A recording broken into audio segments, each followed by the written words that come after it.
Howdy folks, Comic Cowboy here today. We are doing 5 cool comic books, and this is going to be part of an ongoing series where I just show you 5 super kick-ass comic books, all genres, all eras.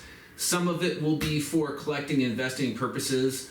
In other cases, just because it's a cool book I want to share with you, and it might be something that you're interested in. I collect everything from Golden Age to Silver Age to Copper, Bronze, and in some cases modern. But for the most part, most of my collection is Golden Age slab CGC books, Silver Age keys, and so on.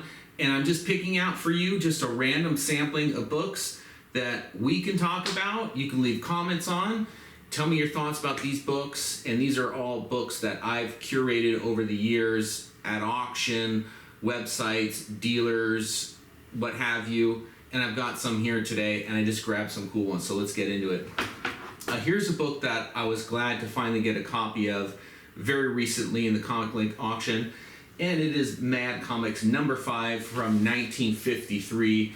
Look how awesome the cover is. I think this is the best cover and best book in the entire run. It's just phenomenal. And it's a book I've always wanted. Obviously with these Mad books, it's kind of fun to actually have them raw because you could read the interior pages, and it's really fun, humorous, very irreverent material, and they're awesome. But this particular book, because of the price, I wanted to make sure I got a nice copy, and so I went slabbed, and it's just phenomenal here. It's kind of a mix of horror, good girl art, and humor. It's phenomenal. Mad Comics. If you can get a copy of this from 1953, I think it's the best book to get. Obviously, the first issue in the run is the most valuable, but beyond that, there's not really in the Mad Comics keys, so to speak. First appearances like that don't matter. It's all about the cover art, and I think this is spectacular. Just one of the best out there. If you ever see a copy and it's reasonably priced, just pick it up. I think it belongs in your collection. It just crosses so many different genres. Here's an interesting book that I wasn't too familiar with until I started watching the Doom Patrol on HBO Max. It's phenomenal, it's hilarious, it's well casted, well written, wonderful production design. Everyone's talking about the Disney Plus Marvel shows, and Doom Patrol, I think, not only is as good as some of those programs, but in some cases, depending on what your cup of tea is better. And here's Doom Patrol 86, which technically is the first issue of the Doom Patrol. And what's actually not even noted on the CGC label, it's the first appearance of Mr. Nobody, who, as you may know if you watch the series, is the villain in the first series. And here's the cast here. This is from 1964. First appearance of the Brotherhood of Evil as well.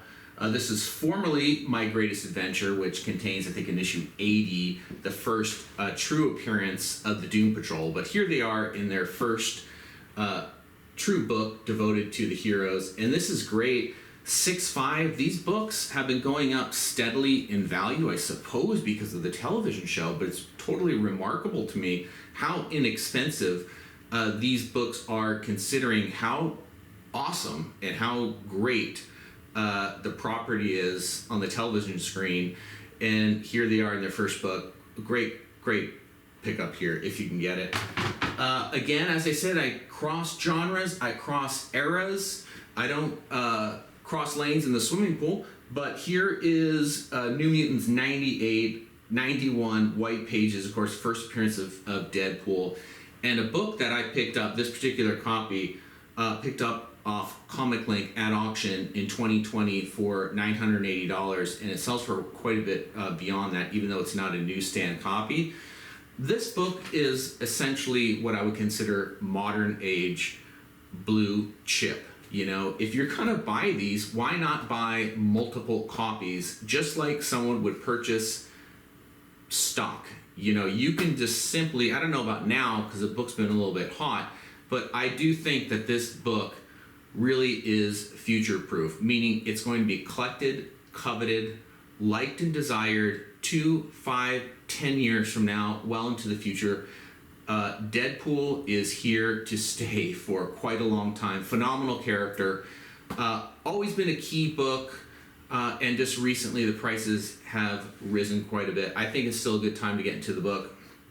If you can, with this newer stuff, do get white pages, don't get off-white. Most are white pages, but you want to look for that and look for, clean centering.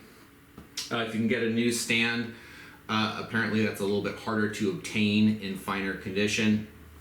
There are 9.9s out there of this book, and they are quite pricey when you do come across them. Here's a book I've talked about many times on this channel, a superhero that I've spoken about at length and devoted complete episodes to, none other than, you guessed it, the Blue Beetle. Not in his first appearance here, which is in Mystery Men Comics #1 a few years prior to this, but here it is from 1939.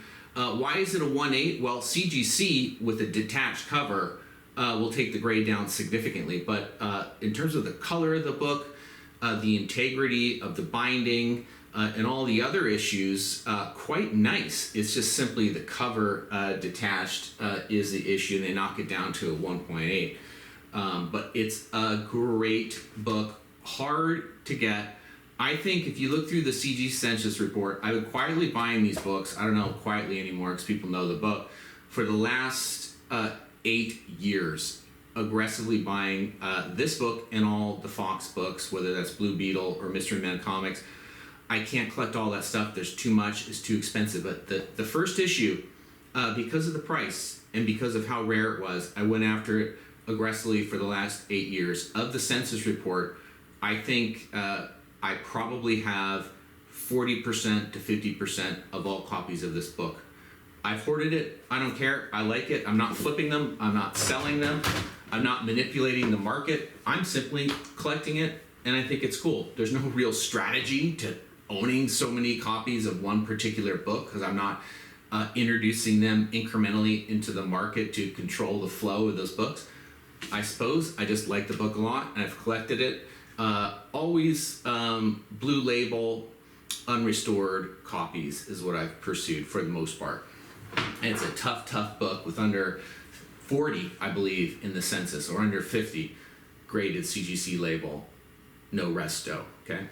Last but not least, here's Adventures into Weird Worlds. I love pre-code horror. This is issue number 19. It's a Murphy Anderson file copy, which is recognized as a CGC pedigree. So what's cool with pre-code horror, if you can get pedigree books or file copies or from the collection of, I think it just adds another element of collectability and scarcity and drives the price up a little bit. But this is not, friends, a very expensive book to get your hands on. Usually with pre-code horror, I like to get this stuff mid-grade or higher, targeting, if I can, a floor of 5.0 and above, just because it's so hard to obtain in nice condition. Usually these books, as they get a little bit more expensive, tend to be slab. I do like to find them, if I can, raw. There you go. In and out, 5 cool books. I'll do another edition of this. I've got a lot of books here for you to view, stuff deep in the vault, deep in the cave that you have not seen before, some mega keys that I will bring to light in the future, both from the Golden Age and the Silver Age. So I think you'll have a lot of fun when I bring those out. Do subscribe, do leave some comments, tell me what you think about these books. Do you think they're good investments? Do you have them? And maybe, if you can, drop a couple books by title and issue into the comments of stuff that you collect and that you like and are in your top 5. All right, take it easy. Have a good one. Comic Cowboy out.